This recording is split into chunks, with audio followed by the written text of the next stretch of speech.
All right, we're live. Thanks, everyone. So thanks, everyone, for joining us. This is our GDG Cloud Montreal Q3 event. I have a full-blown panel of Googlers, which is awesome. So thank you all for this last-minute invite.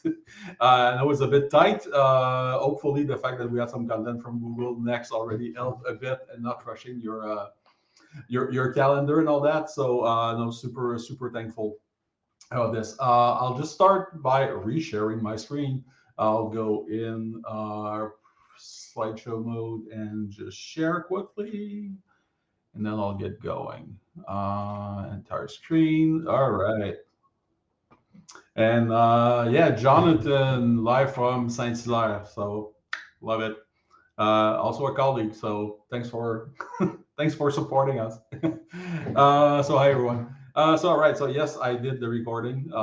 Keep forgetting that. So big reminder on my part.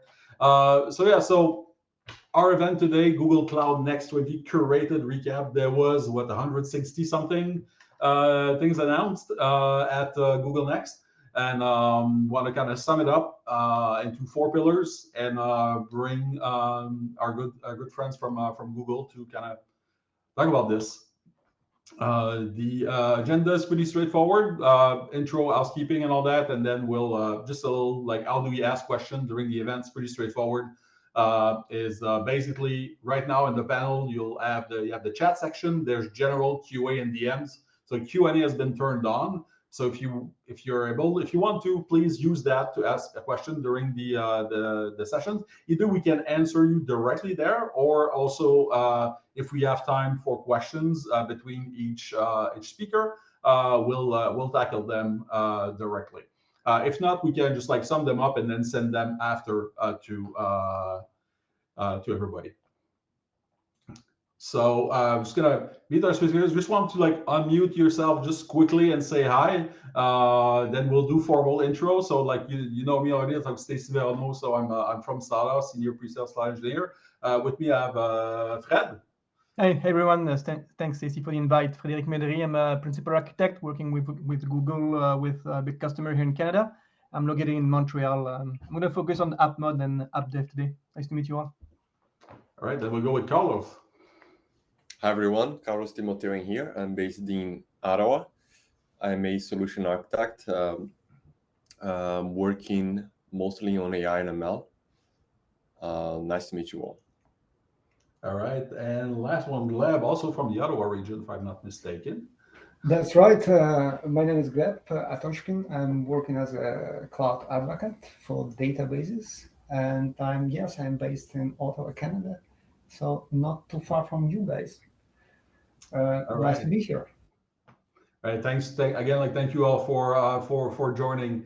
Really appreciate it. I've mentioned the question piece, pretty straightforward. You go in the chat, go in Q&A. Just gonna make things easier for us to manage during the session. And then we're already off the races. We're gonna start. We've broken down, like I said, like four pillars, like database, AppDev, mod, AI, ML, security. And the first at bat is Gleb. So I'm gonna stop sharing. So you're gonna be able to start sharing. So let me do that.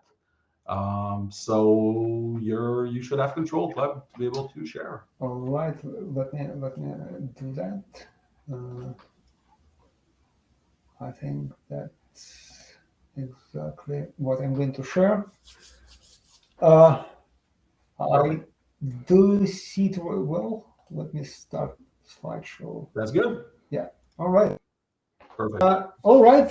So the next was quite great. We had quite a few updates there about databases and not only databases.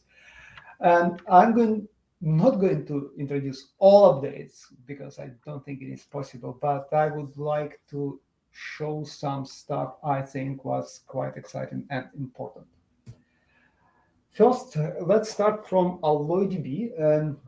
If you don't know, AlloyDB is a fully Postgres compatible, open source compatible service, but it's based on some Google unique technologies regarding the automation, storage, and other layers. So is quite cool. And we introduced some new updates to AlloDB during the next 23.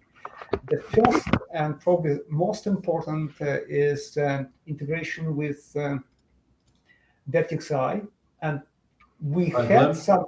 Yep. Sorry, I just want to make sure because somebody's saying that they don't hear you. I just want to make sure that everybody hears us. Oh yeah, I sure. can hear you super well. I've heard Carlos too. I've heard myself.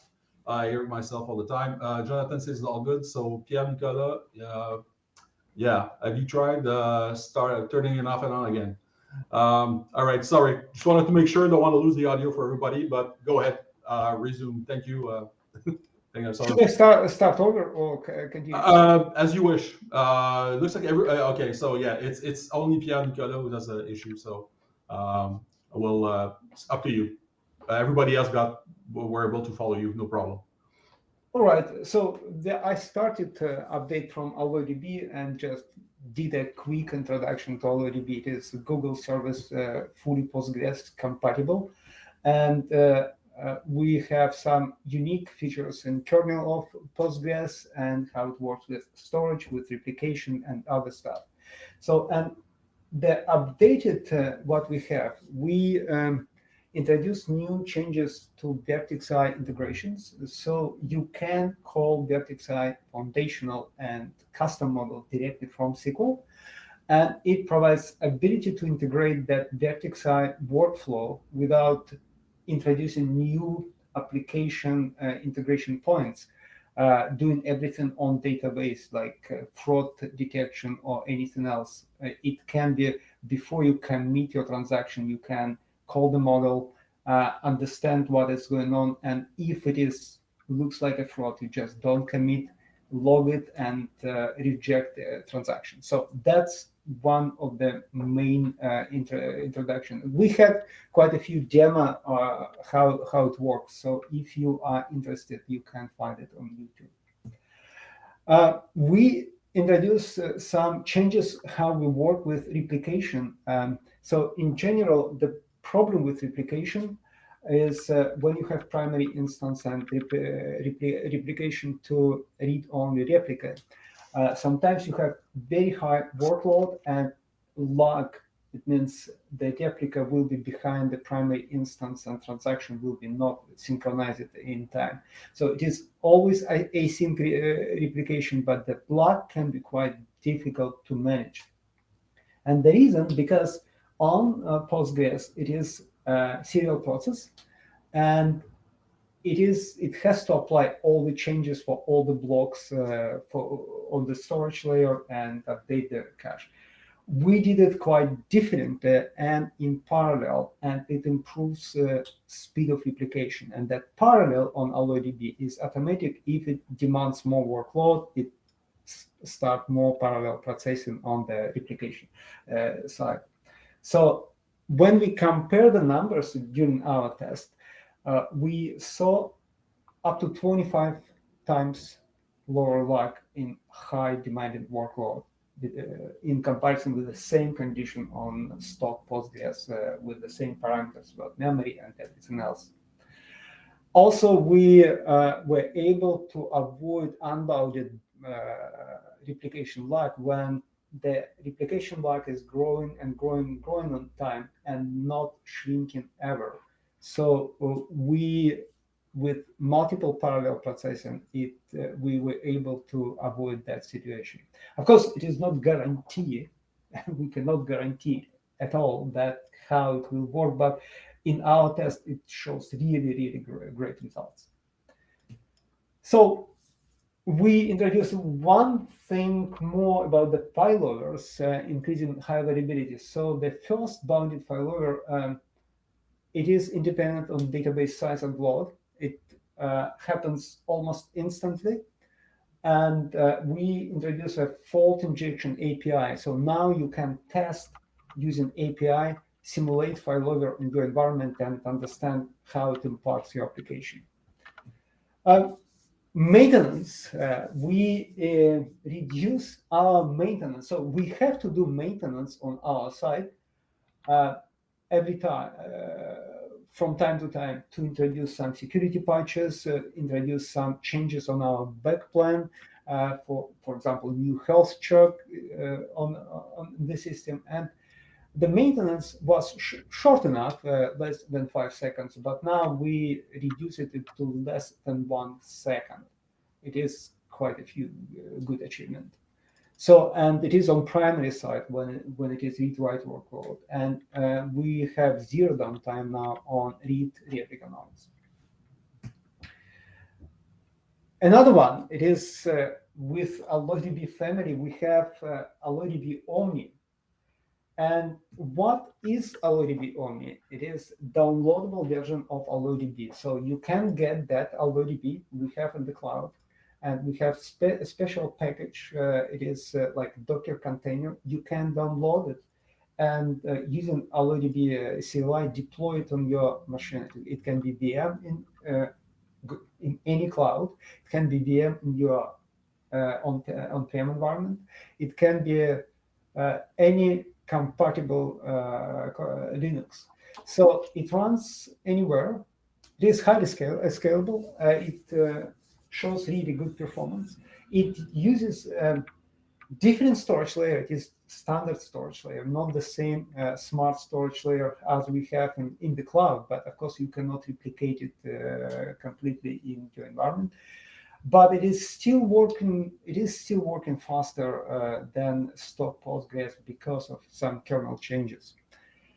So, performance-wise, in our test, TPC-C tests, we got about 2 times faster performance in comparison with standard Postgres. It has columnar engine, index advisor, and all that index advisor and automatic vacuum and memory management. It is ML-driven and packaged together with the database. So here the small comparison between AlloyDB Omni on-prem and self-managed Postgres database. The difference is primarily about the OLTP performance and analytic performance. The database management also, it is quite a differentiator. We have quite a few clients which are running that preview. Now it is in public preview, AlloyDB Omni, and they like autopilot options as well.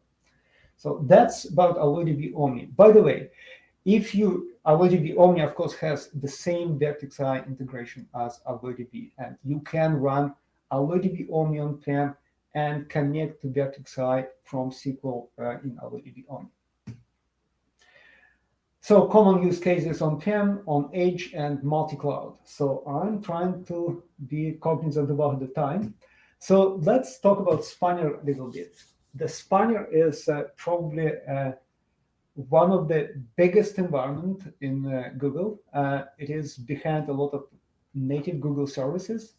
It has 12 exabytes of data as of now and about 3 billion requests per second. So it is highly scalable database. It is ACID compliant using special version of SQL, and you can use Postgres compatible, not fully compatible, but Postgres compatible interface to Spanner as well. So that's about Spanner itself. But what we introduced on the next, we introduced in 3 different pillars. We introduced some changes, how it works with AI ML, some new options for developers, and ad hoc queries for analytics. So first, it is Vertex-I. Essentially, it is almost the same like integration with AlloyDB. You have a ML predict function with fraud model, for example, model, AI model, and parameters, what you can supply to the model to get a result. And then you can, again, could be fraud detection, it could be sentiment analysis. It could be anything what you can supply to Vertex-I and get a result and use it in your workflow inside database. So it is in GA, it works, and you can test it as of now. New feature, it is in preview, the Spanner Studio. We had a SQL query interface for Spanner for quite a while. But what we introduced on the next, it is new capability with that query interface. It is not only just query interface, it can build query for you. So what you do, you in the comment you supply in natural language, help me to write query about something. And what it does behind the scenes, it looks to your schema of the tables, identify the columns and tables which can be applied to your query, and build the query for you, and you run and get the result. And it works actually quite well. It is so interesting to see how you can elaborately create some very complex queries. So next one, it is Cloud Spanner Data Boost. What it is and why we introduced it. So when you create a Spanner instance, you allocate some CPU and memory to that Spanner instance. And for example, you can have some transactional workload very sensitive for latency and response time in your database. But what can happen, somebody may try to run analytic query against your data and suck all your CPU and power from that Spanner instance. In some cases, it can impact your transactional application. It will be waiting for that query to be completed. And when we talk about Spanner databases, they can be quite big, and the query can run quite long. So to avoid that, we introduced Spanner Data Boost. So what happens when you provide option for your analyst or anybody else who has ability to run some queries on the database, you provide them a role to use Spanner Data Boost. And when it is used, the Spanner will automatically spawn another instance of Spanner for that particular query analytic and run that query on that separate dedicated Spanner instance. And when query completed and return the result, it will destroy that Spanner instance. It happens automatically behind the scenes, and you pay only when it is spawned and used by the query. As soon as it is completed, it is destroyed. You don't pay for that anymore. So what the benefits? It is workload isolation, of course, because you are not impacting your OLTP workload. It is better performance because it is automatically scalable. No operational overhead. You don't need to do anything, just provide the role and ability to use it. Cost efficient. You pay only for actual usage only. That's, from my point of view, it is a big differentiator. And, sometimes people do, to avoid impact on OLTP workload, they create a copy of Spanner data and run that analytical query. And they just forget about that. It creates some kind of data sprawl, multiple forgotten and orphaned Spanner instances. It is what we saw in some cases. So it can avoid that situation. So, and small part of the generated keys. I know a lot of databases had them for ages, but we introduce it now, and now we can use auto-generated serial keys in Spanner as well.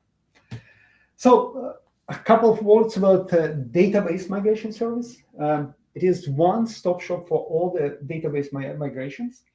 It provides very good user simple experience and is the migration between different or the same database engines. What we introduced for that, it is now database migration service supports Oracle to Postgres with scheme code and data migration all together.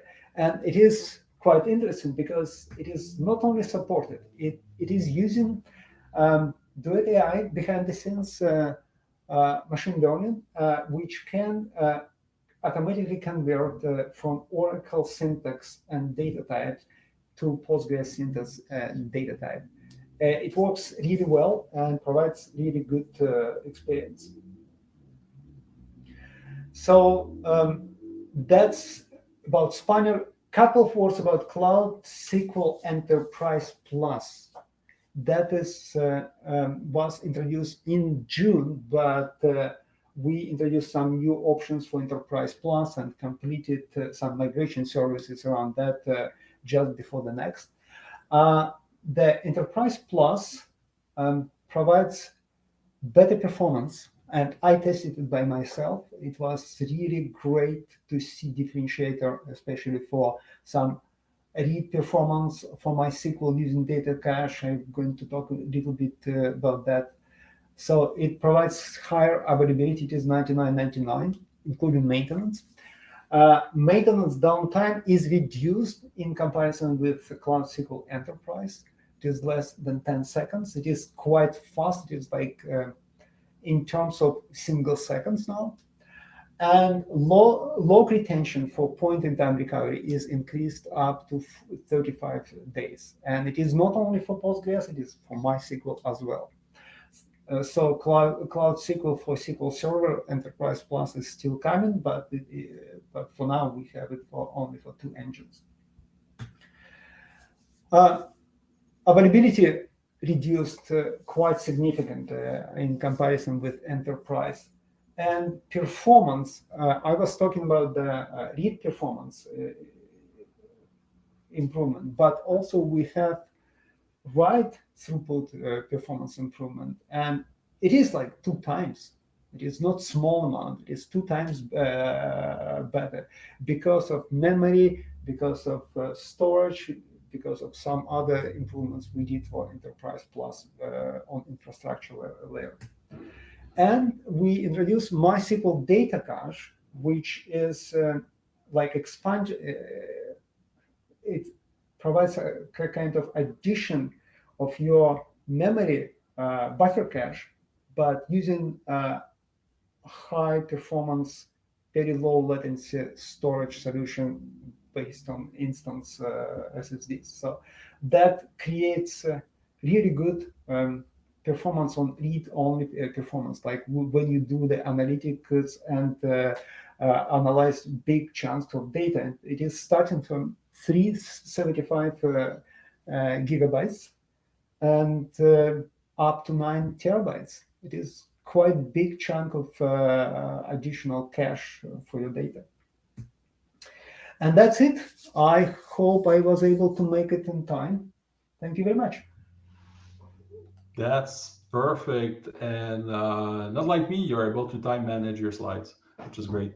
I have a problem with that. That's my biggest thing. Okay, I'm just gonna share one slide just because I just take the time to make that transition slide with everybody's face on it. So I just want to make sure it's recorded. So our next speaker is going to be Fred. It's going to cover AppDev, AppMod. So I'm going to give you back control so you can share your slide and get going. Again, thank you, Gleb, for this one. And FYI, I'm looking forward to see you on October 14th for the DevFest Montreal 2023. It's going to be at McGill University. So Gleb's going to be a speaker. So will I. So yeah, we'll be looking forward to see you in real life, actually. I've seen while you are switching, I see a question for SQL Enterprise. I don't know if you want to do the Q&A now or later. Oh, well, I mean, like we still have like a few minutes. Like my cutoff was at 12:15. So Gleb, if you want to pick that one up. Oh, absolutely. What is the question? Sorry, I'm going to read it to you. So it's do we have a guide to migrate from Cloud SQL to the Enterprise version? I think we should have right now. I need to double check. I don't remember out of my head, but we have a way how to migrate. Yes, it should be already published. But I can't say right now. I need to double check. I cannot promise if I don't know.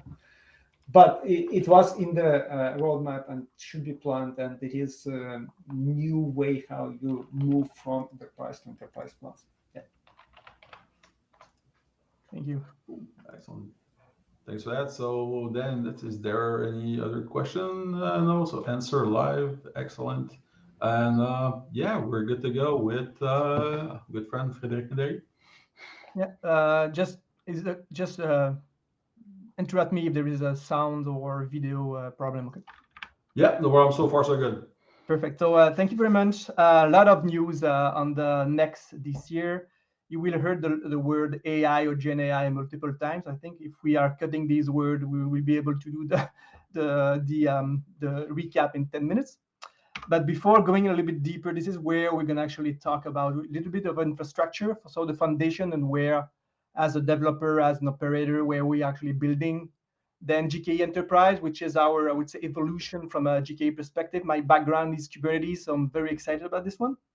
Distributed cloud, which is an extension also of enterprise, and then a little bit of Duet AI for developer here. So from the infrastructure standpoint, like I mentioned a little bit earlier, from an AI perspective, we're starting to have more and more, I would say, custom systems that help actually deliver more throughput and more, especially from a network perspective, like the Titanium system. We also launched 2 new type of VM, one based on ARM, which is going to lower the cost of 40% probably. And then the new version of the AMD-based C3D VM. A new feature that has just come up, which is very exciting, especially if from time to time you need to having, I don't know, some kind of sales, if you have some kind of repetition where you need to actually grow your capacity, you can actually do that for future reservation. So you will be able to say, okay, at that specific date, I'm growing from X to X, expand 10 times the numbers, and you will be able to be sure that the capacity will be available for you. So before that, it had to be done a little bit closer to the event. Now you can actually do it in advance more easier. So this is globally from an infrastructure, from a foundation standpoint, what was announced during Next. Now, big announcement from the Kubernetes platform, it was about GKE Enterprise. And GKE is very dear to my heart. I'm starting to work with it when it was not even version 1, except from Google. Non-cloud provider has actually a managed services. And to be honest here, I think spinning up a cluster, deploying an application is pretty much easy. Even on your laptop, you can very easily deploy Kubernetes clusters and deploy your application to it. From an application perspective, I think the industry is a little bit more mature than from an operations perspective, especially around deploying. So the DevOps tooling, SRE also, and the CI/CD pipeline also help and created patterns to actually deploy globally. But the pain is always at the operation level. So how do you scale? How do you create multiple clusters? How do you secure these clusters? How do you know if they are well managed? Do you have drifting in the configuration? Do you have to deploy in multiple cloud providers, or do you have to deploy it on premises or on the edge? All these actually use cases are actually part of the GKE Enterprises. And this is the core that is now is 5 years old. That from now I should say a Zoogler. So Kelly Hightower was mentioning that Kubernetes is there to build platform on top of it, and I think that's something that is maturing.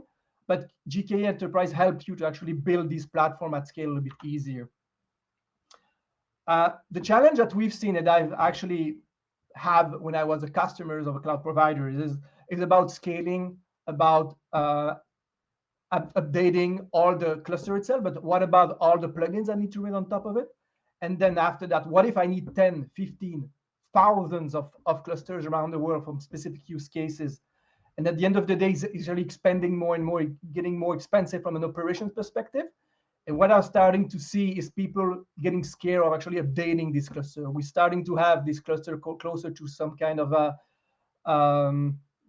they don't have to update. They don't want to update like 2 or 3 times a year, which is supposed to be done in the Kubernetes area. So what is GKE Enterprise? So it's starting with GKE Standard Edition. Everything that you know and love about GKE is already there. What we're starting to add part of the Enterprise Edition is the feasibility and the automation around deploying in other locations like other cloud, on premises, and also at the edge. And on top of that, we're adding this single pane of glass around security, governance, operation, networking like mesh, etc. On top of it as, I would say, a single platform. Something that would actually, as a developer and operator, is very exciting is what we call the fleet management and team management.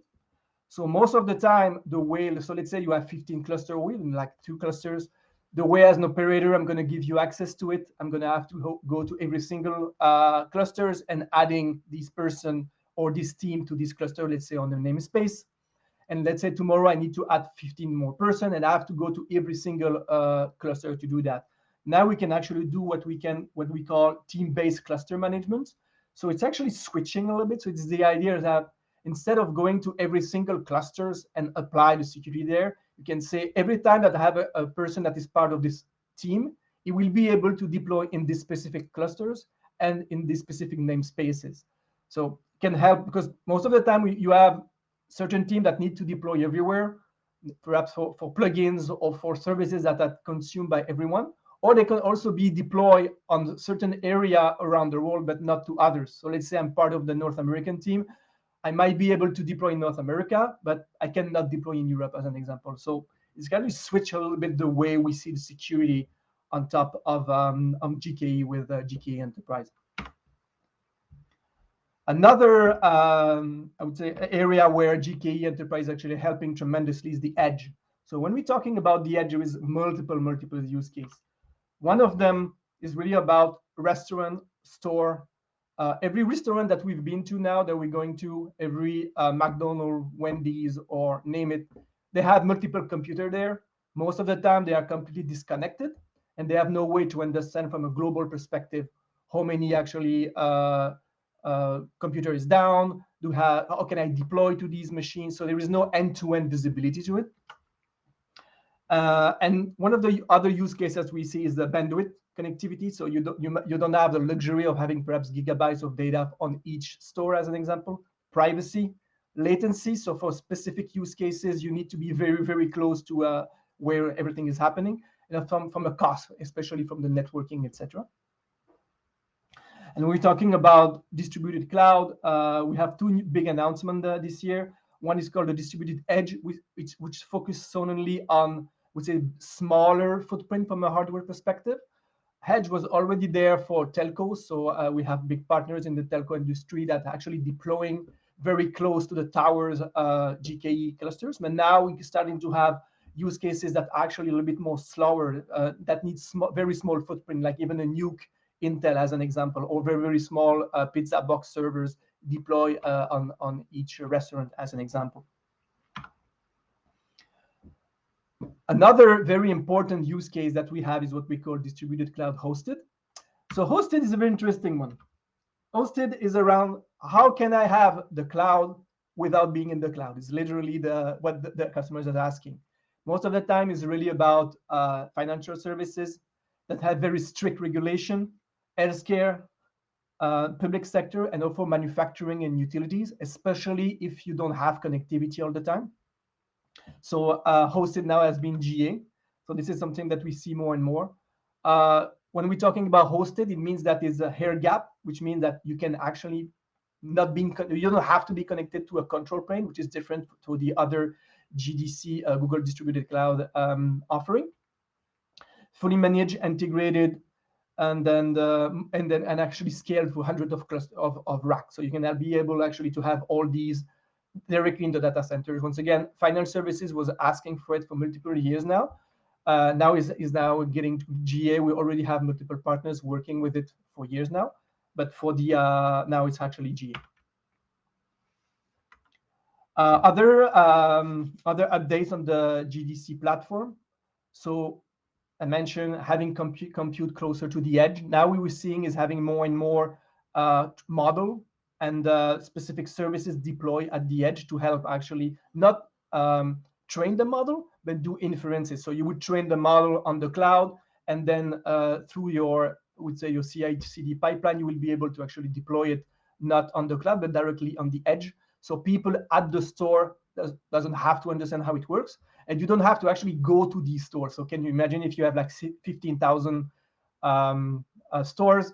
This is tremendous of time that it takes years for them to actually just deploy or update part of infrastructures. That's where you can actually see it. You already mentioned it a little bit earlier, so I'm not going to go too deep in that, but AlloyDB Omni can also be deployed. So once again, having this high velocity fully managed database, but very close to you, very close to the edge.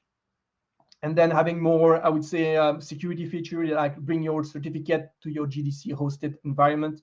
So a lot of, I would say, update that align with what our customers was actually looking at. Switching gear now, closer to most of us probably here, it's closer to the heart.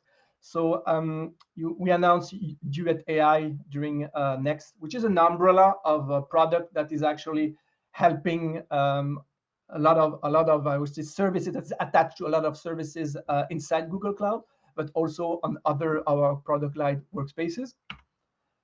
Very important to notice from a security standpoint, everything we say here about Duet AI is really what we call the enterprise solution that we have. And it's not about BARD or consumers. It's very different from a security standpoint, the PI standpoint. There is no training that is built with the data that you're actually using inside Duet AI. So it's very, very important to understand the difference between what is consumer, what is enterprise. Every time you heard Duet AI, or actually anything that we're going to say here is always in the enterprise side from a security and compliance standpoint. First one, assisted development. When I'm talking about assisted development, I'm not talking about this one. So if you don't know him, lucky you. It means that you're even way younger than I am. But it's more about peer programming. So having always someone next to you to give you the correct answer. This answer that doesn't have to be general. It will also be part, I would say, very close to what you're actually doing at the moment.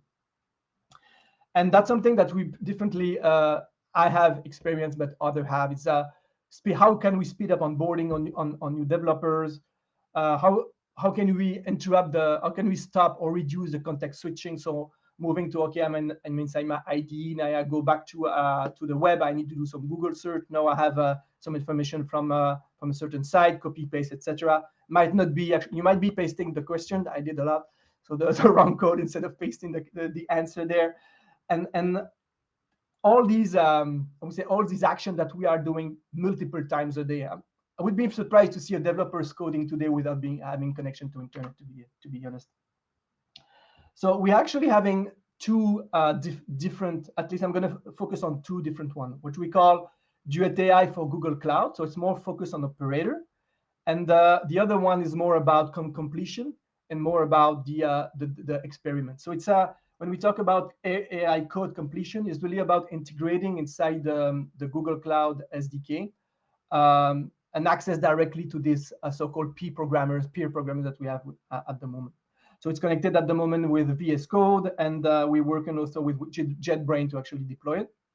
We're supporting roughly 20 languages at the moment, but it's keep expanding. And when we say 20, it's just that's the one that we put a lot of effort to actually feeding the model with hundreds of thousands of code documents, etc., etc.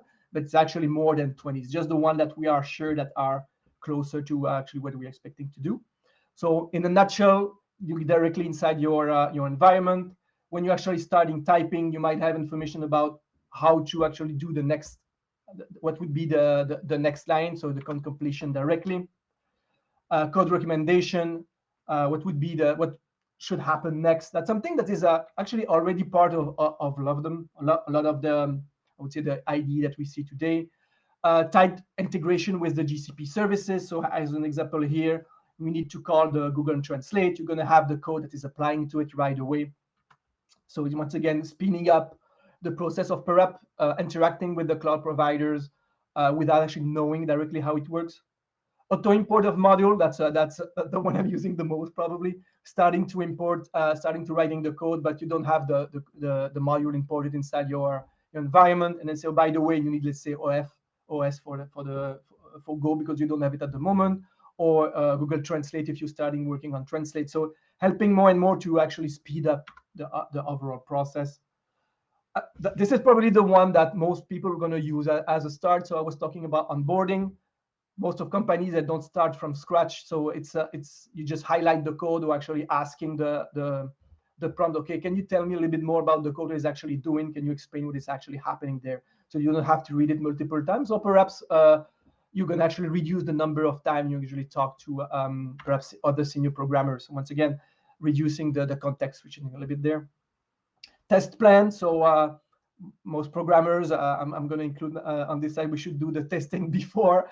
Most of the time, I will think about it later. But here you can actually having a little bit of help about how you would actually do that and integrate it directly inside the code. This is the big one for me. We are constantly copy and pasting code from everywhere, from all around the globe. Most of us would not look at the licensing. Something that is going to come, this is private preview at the moment, but it's going to come early next year, is to be able to having some kind of warning about perhaps some licensing that is not aligned with what we are actually doing at the moment. Another one that's for me that is also coming very fast also is at the moment, it's connected to the internet, but what we're going to do later is to actually connect it to your own data sources. So let's say you have all your documentation, all your best practices inside, I don't know, information inside your Confluence as an example. You will be able to feed the information directly to it. And then you will actually, so if I'm asking the Duet AI, can you give me the best practices that we have for, let's say, creating function in C or in Go or Python, you will actually have the information directly from your own database rather than your knowledge base, I should say, rather than from the internet. You might have some specific that is not globally available because you might have some specific needs internally. So we will be able to actually having the information directly from your knowledge bases. So most people doing a lot of the documentation, or the hardest part is to find the correct documentation. That's where you actually see an advantages of connecting to something that already exists. Next one, it's for operator. So managing optimization. So we're going to see more and more integration of Duet AI inside the product to help you or give you more information about how can you improve that, being more proactive, not just giving you cues, but give you, okay, you should do this. You should actually lower the number of instances because the capacity is a bit lower. So that's something that actually directly integrated in the platform. And it's this is how it actually will look. So you will see this once again this chat on the right. So no need to switch to another environment, directly connected. You will be able also to ask later next year about let's say I'm migrating to GCP. I'm working with another cloud providers. You can say, okay, can you translate actually this code that's creating a bucket in a specific cloud provider to create a GCP bucket, and then it will actually convert the code directly without you having to actually deep dive inside the documentation right away. Transition to Cloud Shell. So we're starting more and more. So yes, you can actually ask the question, and then you will be able to paste it directly in the terminal. Once again, it's very, very smart. I did I do a lot of demo of Duet AI for Cloud Shell at the moment. You can say, okay, how can I do that? And then it might give you a command with G-Cloud and say, yes, but I would love to see how you would do it in Python. And then actually suddenly you will see the information from with Python code rather than just the command line. So you're actually switching and discussing with it with the bot without keeping asking it. So it's really a conversation. And log explanation. So especially for the microservices, we're receiving hundreds of thousands of message and logs every seconds. It's very hard at one point to actually understand what is happening because we have multiple sources of data and we need to correlate them all, building dashboard, etc. But you're going to have multiple dashboard to try to have an kind of understanding. Here is more about the logging, but also understanding, okay, what's happening. It will actually highlight what's happening. Perhaps you perhaps receive thousands of errors, but actually most of them are related to another one. Most of them I'm going to scroll up and see the one that makes sense, but here we'll be able to do actually way more faster. Further investigation, so not only seeing the error, but actually understanding where it's coming from, asking for follow-ups. Okay, now I understand where it's coming from, what's the error, how can I fix it, how can you actually see what could happen. So if it's, let's say, capacity, you might say you should increase these machines to actually, let's say, reduce the latency, or perhaps using PubSub to actually to have a service that can handle the load, and then you can actually having, from an architecture's perspective, more information about how you would help your application. I think there is some chat question. I didn't check them yet, but that's where I am at the moment. If you need any more information, you can reach out to me on LinkedIn. And perhaps, Stacy, you can actually look at the question now. Yeah, I'm just looking at the question, and I think that's from Jonathan, so it's a long one. Thanks for that, Jonathan. Clients hired us to do security assessment, find vulnerabilities, and sometimes fix them. I can see the value of Duet AI and how quickly it can help us find those pieces of information, troubleshoot, and make recommendation. Okay, so that's a statement. And how does the Duet AI service / registration work? Is it tied to an organization, a user, or let's say to a partner company domain account? What's the pricing model for that service? Yeah, so great question. For the first one, at the moment, if you are already a Google Cloud customer, we actually have, if you're looking for a Duet AI preview, you will be able to whitelist a project for that. So you will be able to actually having access directly for the project. For the org versus project, that's something I'm going to have to check. If any one of my peers knows about it, don't hesitate. For pricing, because it's in preview at the moment, it's not public yet. Some are there already, but it's an ongoing process to make it happen. Of course, it's going to be public before it's going to GA. But yeah, that's the information I have at the moment. Thank you, Jonathan. I think that we don't cover security today, but everything I mentioned here is also applicable for security. So Duet AI is also available from a security. That's my topic. We're going to cover that. Oh, perfect. Excellent. Oh, good. Cool. Was there any other question? No, actually, that was the one queue, and I said 12:35. I think to Carlos, so I'm not bad on timing. Cool. Yeah. Well, thanks, Frédéric. I'm gonna do the quick share and share again, just so that for the recording we have the transition. Again, thank you, Frédéric. Really super insightful.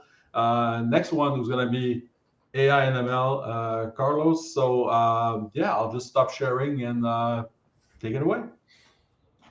Sure. Hi, everyone. Thanks, Frédéric and Gleb, for the intro. I think it quite saved me some time into showing some AI announcements.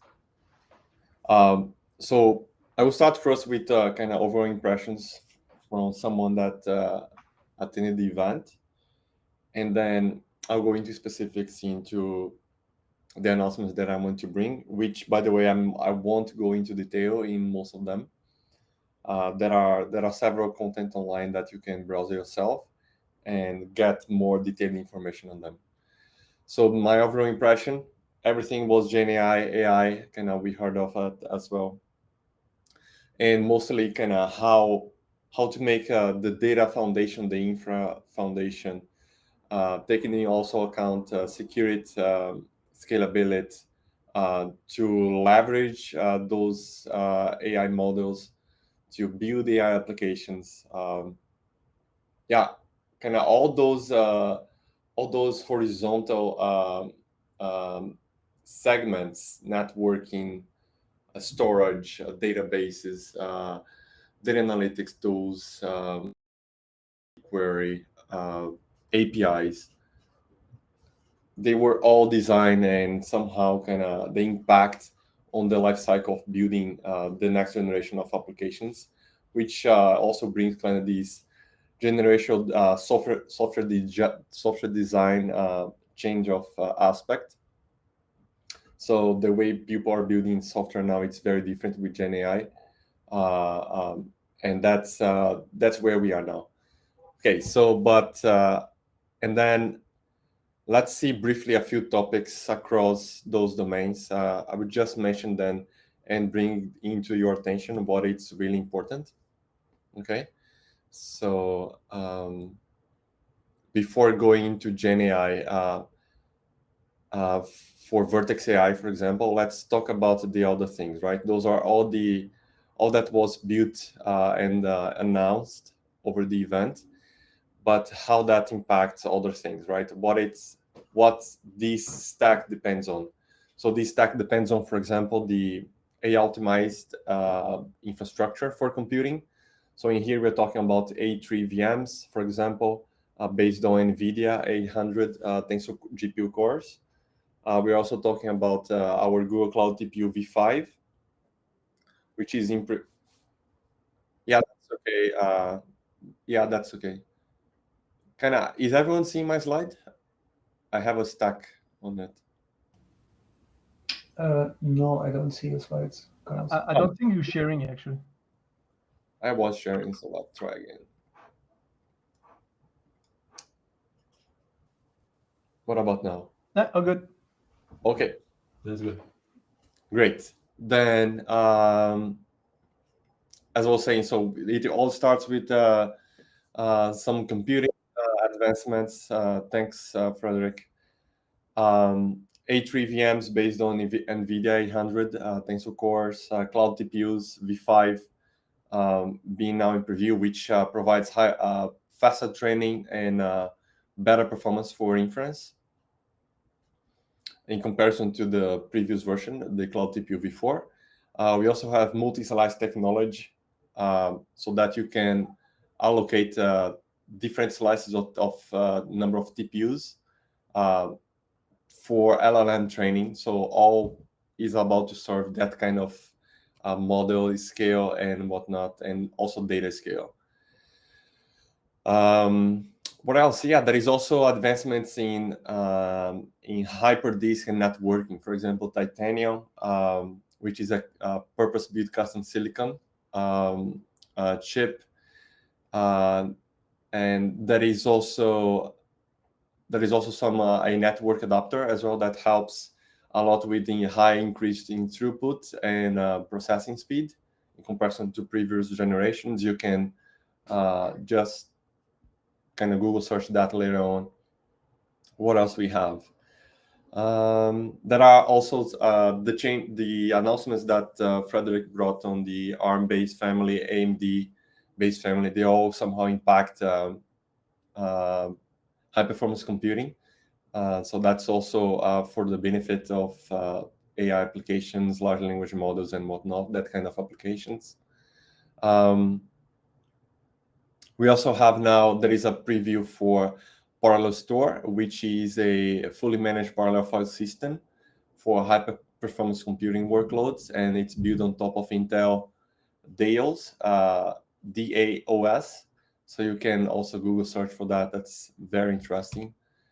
Overall, there is a new support now for GKE on TPU v4 and v5, which was not available before. We also have support for A3 VMs, which has the NVIDIA 800s. And we also have Google Cloud Storage Fuse as part of the Kubernetes API, so that it also makes it extremely simple to perform training on large-scale petabytes of data stored on Google Cloud Storage.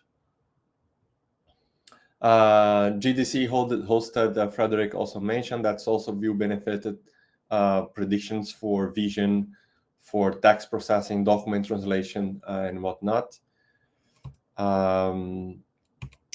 Let's see what else we have.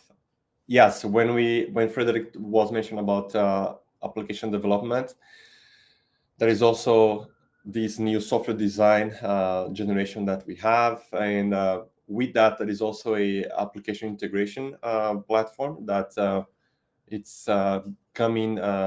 It's being released and it's being announced. That will empower you to weave together your applications.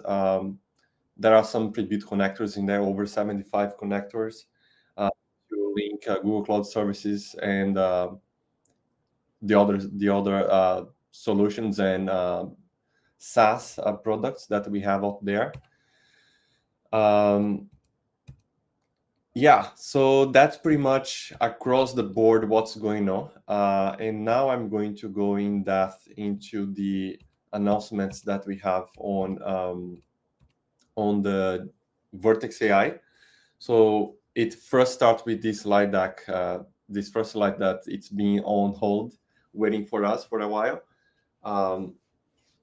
Now the whole Gen AI set of tools and products, they are under Vertex AI. With it, we have at the base of the pyramid, our GPU and TPU infrastructure and our data cloud foundation. And then we are releasing a model garden with Google released models and also partner models. We also have our AI platform with extension connectors, grounding services, fine-tuning, evaluation, and whatnot. We have some purpose-built solutions, contact center, document AI, doc warehouse, which will leverage some of the Vertex AI as well.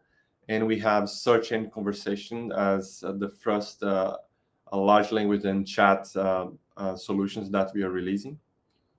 All right. And overall across Vertex AI, this is like a good summary. You can pause later on and scan through it. Several things into innovating, stuff on building and scaling faster, and some on the enterprise ready topic. Now, when we talk about the model improvements, now it's in GA, new versions of POM with larger context windows, more language support, including French. So now Quebecers will be happy that French is also supported. It's also very important overall.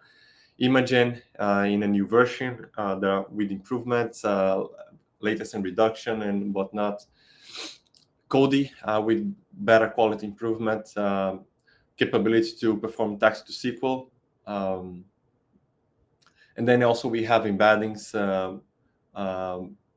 with new generations with better capacity, and also i8 and L support. We also have now, which is something new that we haven't before released, we announced now our tuning capabilities. And so now you have the capability to fine tune some of those models, including POM, Imagen, and Cody. You can start with as few as 100 samples. And you can also use reinforcement learning with human feedback to improve your model usefulness. That's extremely important. Read that later on. That overall helps into increasing the effectiveness of the kind of applications you want to build. And also another major change. In the past, we heard about Vertex AI Workbench. Now we are coming up with a more user-friendly approach with Colab Enterprise, in which we are getting the open source Colab, the public available Colab, and incorporating into Vertex AI. So, and adding security and networking and privacy concerns on top of that, regionalization, logging, monitoring, to make it enterprise ready. It's zero config, extremely flexible computing, and data scientists, data analysts, engineers, ML engineers can be very benefited by that. You also have Duet coming into it as well, as it was released in the past. We also have a preview for extensions. So there will be a catalog of several models that you will be able to connect them, so you can build that flow. There will be also integration with LangChain. LangChain is extremely important into this new AI software development design. So scan through that later on. That gets some time. This is extremely important announcement. We also have new models in our model garden, including Llama 2 and Anthropic Claude 2, which are having quite interesting performance results in different benchmarks, besides our POM 2, which is already in there. We also have Vertex AI Search, which, as we can see in this demo, you can pretty much scan through documents and make questions and get insightful answers on that. So that's how pretty much it works. It's enterprise ready. It can also be customer facing, so you can pretty much digest public documentation, websites, FAQ documents, and build chatbots integration with it. And on that topic of the conversation of chatbot integrations, it comes with Vertex AI Conversation. You can build those deterministic workflows, work with multimodal support, image and audio in addition to text, train on corporate data, FAQ websites, internal documents, and you have your chatbot with generative capabilities, and this enables you connect with your CCAI later on. Another very important thing is that we have specific commitments, and we also bring tools into the concern of enterprise readiness. So now we have several VPC security controls, customer managed encryption keys, access transparency, and whatnot. So that's also important. You can scan through that later on. Our feature store now, before it was in preview, now it's in GA. Now we have our feature store platform to help you do low latency real-time serving and also training. That can be used for traditional ML, but also for generative AI, for LLMs and whatnot. It also takes care of different data modalities with data hosted on BigQuery. That's pretty much when we talk about AI accelerators. That's one of the most important announcements that we have. TPU v5, NVIDIA L4 GPUs, which we are already seeing some important results coming up from customers on different applications, on different model types. Some benchmarks are showing 2.5x in performance improvement. We also are onboarding H100, which is supposed to be the higher generation NVIDIA accelerators. Now, as one thing that's very important to mention is that all those things are scarce resources, so there is kind of a lineup. So if your company is interested in that, reach out to us so that we can properly prioritize. Another very important ask from customers, mostly on the GenAI, on the LLM training, with those long and exhausting training, is to have persistent resources, which will prevent wasting time and also money with reprovisioning resources that after some failure, okay, network failure or training failure or something like that. Thanks, Stacy. We only have 5 minutes, but let's continue on it. Now, when we talk about other announcements, we have several UI improvements. Improvements also in the scheduler. As we can see here, there are some basic schedulers defined. We also have some results for TPU v5e. You can scroll through that later on. TPUs on GKE, I also mentioned that. For CCAI, this is also very important. Even at the keynote, we had a demo on it. Now we have generative responses and generative flows with the capability of having human fallback, generative fallback as well. You can mix and match the standard dialog flow with the enterprise one. You also have Dialogflow Cal Companion that helps for some use cases with multimodal voice and visual. There is a public demo available. You can check that out later on this link that we can see over here. We also have LLM-powered summarization on the contact center AI, providing support for 11 languages. Yeah, and that's definitely saves times for backend operations on contact center.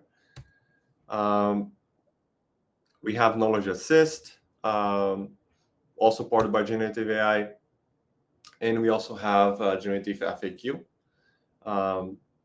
So we can pretty much get all the CCI insights and use generative AI to propose new content. We also have CCI PIVA only. You can scan through that since I'm running out of time.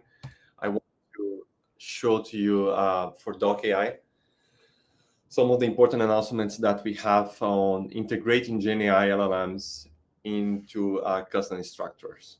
Okay, so now we have, in the past, you only had the capability of using keywords generation, key value pairs.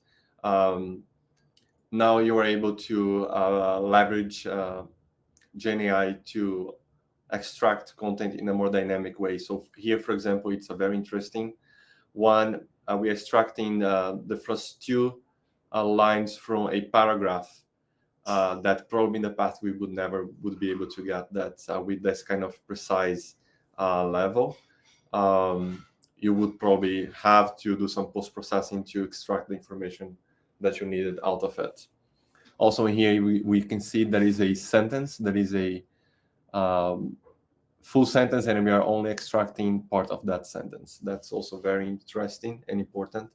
Saving time, saving having to build complex post-processing operations, auto-labeling, and there is a lot of benefits into extracting data from contracts, from tabular data, and whatnot. Same idea, as soon as you can extract, you can also summarize. That's also extremely important.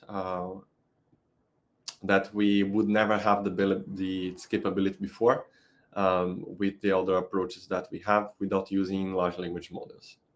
I think that's it. Stacy, I handing back to you. Those are pretty much kind of the most important announcements that we have on Doc AI, Duet, Vertex AI, some infrastructure as well. All right, thank you, Carlos. Looking at the Q&A, there's no question. I'm sure when people go through that, just the AI ML section may actually come up with questions. So in that case, feel free to actually, like the video is going to be posted later on, and like through the comment section, if there's anything, the information can get back to me, and I can pass it on also to the team here. So no problem at all. Again, Carlos, thank you for your time. Thank you for our presentation. That was great insight. And now it's my turn. So let's go through this section. Everything should be okay. Why is it smaller when I'm presenting? Kind of sucks. Okay. Well, let's go with it. All right, cool. We'll take it. So yes, of course, next week we add a security question. Say it's a topic section, topic that's near and dear to my heart, something that's kind of part of our everyday that we do when we're talking to customers. So of course, like AI was everywhere. I was hesitating between putting Clippy now that Fred actually just like said, dude, like, yeah, Clippy rocks.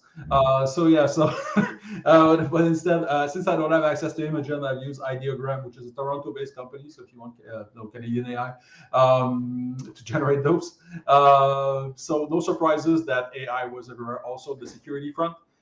So just covering those, there's not like a plethora of announcement on the security front, but there are some key ones, and some of them are maybe in areas where people leveraging security tooling from GCP are maybe less familiar. One of them being Mandiant. Not everybody uses Mandiant. You cannot see my screen. Yeah. Sorry, I can see it on. It works on the. Is everybody unable to see my screen? Fred saying is all good for him. Can somebody online? I'm gonna call out Jonathan. Can you tell me if you see my screen? Yes, he can. So maybe you need to click and Gleb also. All right. So yeah. Probably me. Okay, cool. No, good. Just good call. I want to make sure everybody sees that. All right. Thanks for that. So yeah, so the Mandiant piece. So Mandiant, it's basically like it's a cybersecurity company that was acquired by Google.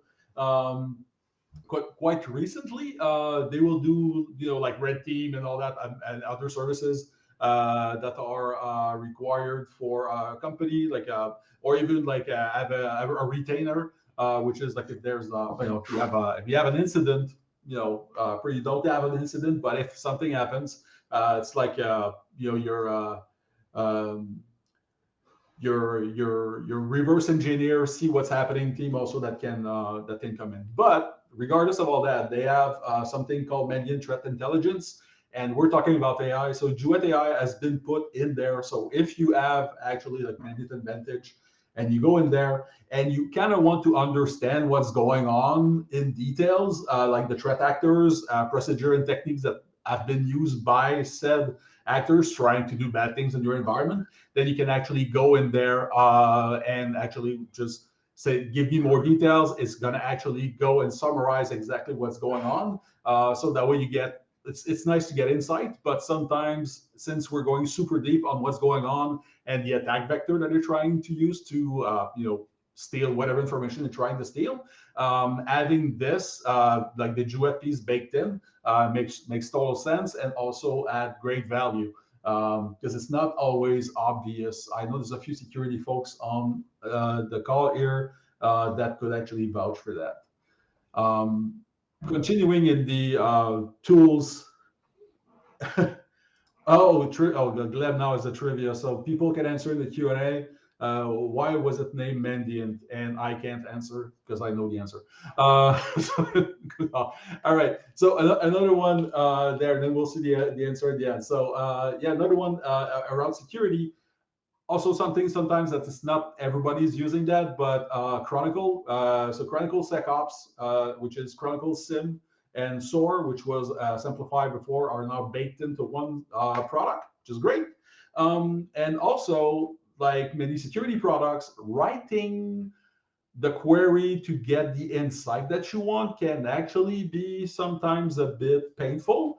And kind of segueing from the first slide, Duet baked in Chronicle actually allows me to say, well, find all the documents that are shared externally this week, instead of writing the entire string, which is super painful. So that's what we're seeing right now. Like, give me everything. Actually, that's the query: metadata, vendor name, metadata, vendor type, and target resource name. That's what like before. Now it's like, yeah, now it's just give me that sentence. And so I can actually get the information. And from the details, if you need more input, more details on what's the output, like the UDM, the Unified Data Model that's leveraged by Chronicle. Yep, Jonathan got it. So yeah, again, like be able to summarize because Duet is in there. And it's not a Mandiant plug, I promise. It's just like they announce a lot. So yeah, again, like Mandiant Unt is also one of the products that was that's there. It's fused now into Chronicle. It's Google is trying through the acquisitions, really trying to like merge everything into one, which kind of makes sense. So that way my Chronicle SecOps, so my EDR, my XDR, everything comes in together, so I can actually have like a single pane of glass when it comes to security. But this one, Mandiant Unt in Chronicle, is that basically you basically have the Mandiant expert that's going to kind of provide continual threat hunting on what's going on, necessarily on your environment, but on all the information that's put in to identify potential attacks. So it's kind of like Mandiant is like your guardian angel of feeding everything that's going on, and then their team of elite threat hunters are there also to help you out. So basically, you feel more confident in making sure that your environment, everything you're running, is secure. And also, this goes across all your data. So everything that's get ingested gets protected and entered and feeded with all the insights from the Mandiant experts. So again, a great addition on the security front. It's not just all AI, but yeah. So then I say that, and then I'm back to AI. So one of them other services that got infused with a bit of AI is Duet AI with a security command center. So security command center already had like the attack path simulation that was from the acquisition from for CT that was now baked into security command center. That kind of gives you the attack path vector. So if there's a finding, say, oh, you have a public bucket, you're scoring a 5 out of it. And then it's going to tell you, oh, and then you've stored a JSON key in there. Like, that's not a good thing. So it's going to give you the attack path vector and like what's actually going on. And this is kind of going on like near real time. So every time you create a resource, this is based on asset inventory. So it's always running. So what will this do is that with Duet baked in, you get your attack path simulation there. It's all good. I'll go in AI summary. And then can you explain what's going on exactly and how can I remediate in layman's terms so I can actually comprehend what you're trying to show me, which is, if you break down going back by the resource and then like kind of reverse engineering, say, oh, okay, there's the resource there, a service account, maybe over permissive, and then, oh, this one, like I have an open port or something, so that you can kind of reverse engineer or walk your way through it and say, okay, well, that's the issue. But in this case, again, like leveraging the wonders of Duet AI, be able to help you get that information, understand things better, and then remediate better also. Staying in security command center, there's two things. Like there's no AI there. There's an agentless vulnerability scanning. So Tenable company has been fueling this innovation side for security command center. So basically, you don't have to install anything, but like VMs running will have the OS, the software, and the network scan for vulnerabilities directly, and of course feeding that information to security command center. And also now you have the possibility of having custom posture finding and threat detectors. What does that mean? So basically, well, like everybody has like a set of findings. Like, yeah, let's say like no public IPs, no public buckets, like no keys can be downloaded through our policies and all that in GCP, and that's fine. But sometimes you'll have something really specific that's just not identified there. Like it's not a findings. Actually, I would need to take like half of this one plus those two, and that's actually the findings that we need for our requirements. But now you can actually do that. So define the findings itself and customize the threat detectors. So that way you really tailor the findings from security command center based on your internal security requirements. So that's a good one, to be honest. And yeah, so after that, there's a few other little ones. They're not little, just like they're worth mentioning, but maybe not worth the entire slide. So I kind of group them together. It's confidential computing running on the kind of latest Intel Xeon. So basically, confidential computing, it's that kind of air gap machine that you can have. So that's like the latest flavors available to you in confidential computing. The sensitive data protection, which was like kind of like the DLP before. Now DLP as a thing is under that umbrella called sensitive data protection, but it's bringing that level of protection to Dataplex and Dialflow, and also in Cloud SQL. So basically, you're able to. Usually, we're like thinking like DLP with data equals like BQ.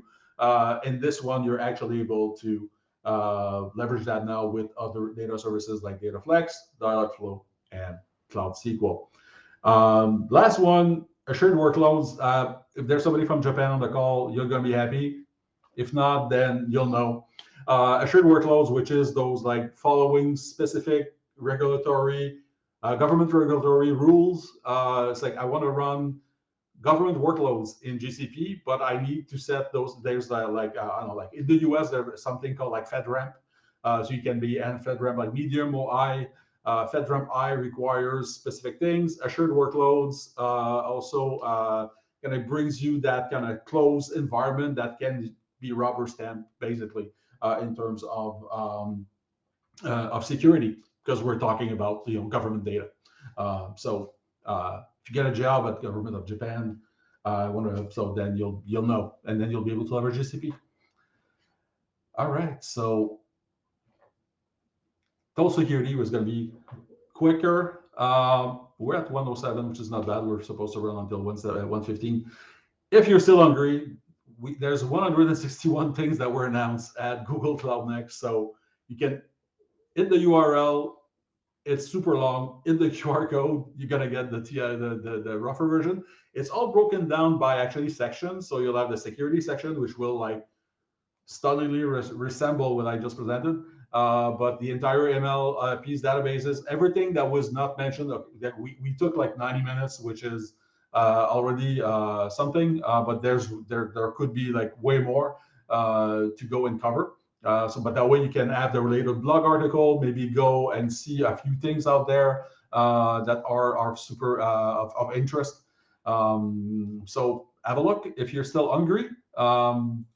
If you're not on the Slack channel, you can join us on the GDG Cloud Montreal public Slack channel. So it's right in there. I'm just going to check the Q&A. Will we have access to any training available in Montreal for Mandiant product? So I think I'm going to have to, I don't know if somebody knows on the Google side if there's any training available in Montreal for the Mandiant products. I don't know. We can maybe bug Yann Belrose, who's not on this call, which is our security folks at Google. Maybe like if we find out, Jonathan, we'll let you know. So join the Slack channel. And everybody was asking like, where's the recording? Give me 30-45 minutes. It's gonna stop processing. Then I need to upload it into YouTube, and it's gonna end up directly in the event page. If you're on the YouTube channel and you're following us, you'll see it there as soon as it's the playlist. If not, it's gonna be on the GDG Cloud Montreal page. Just go there for the event. You'll see the video will just pop up right after it. And if you're following me or GDG Cloud Montreal on LinkedIn, probably Monday you'll see a post showing up with the link to it. So want to wrap up by thanking everybody who showed up and also all of our speakers. Thank you very much. I know people don't know the way those things are set up. We're supposed to do one per quarter. And this one was like super last minute, and to be honest, like it's the last working day of the month of the quarter. We couldn't be like tighter. But I was able to get great speakers. Just want to thank the Google folks once again, and thank you all for attending. And we'll see you in Q4. Maybe in November, and looking at maybe at the Google office in Montreal. We don't know yet, but then we can have an hint of AI maybe. I don't know. It's we're looking into this, but that's going to be our probably like our next topic. So maybe we'll have Rihanna from Montreal if we're lucky. I don't know who I have to bribe for that, but I'll figure it out. But again, thank you very much. Thank you everyone. Again, Gleb, Carlos, thank you so much for your time. And yes, somebody said in-person meetup. Yeah, it could be. It could be. Looking to do that at the Montreal office for just to wrap up the year. That would be nice. So in the meantime, if you're in Montreal in mid-October, we have the DevFest 2023 at McGill University. I know it's kind of full already, but there's still a little waiting list. So if everybody's interested to see the broader GDG community, Flutter and all that, no more places of opportunity. So I know we may open a bit more, but we'll see. But have a look. Again, thank you everyone, and we'll see you next time in Q4. Thanks.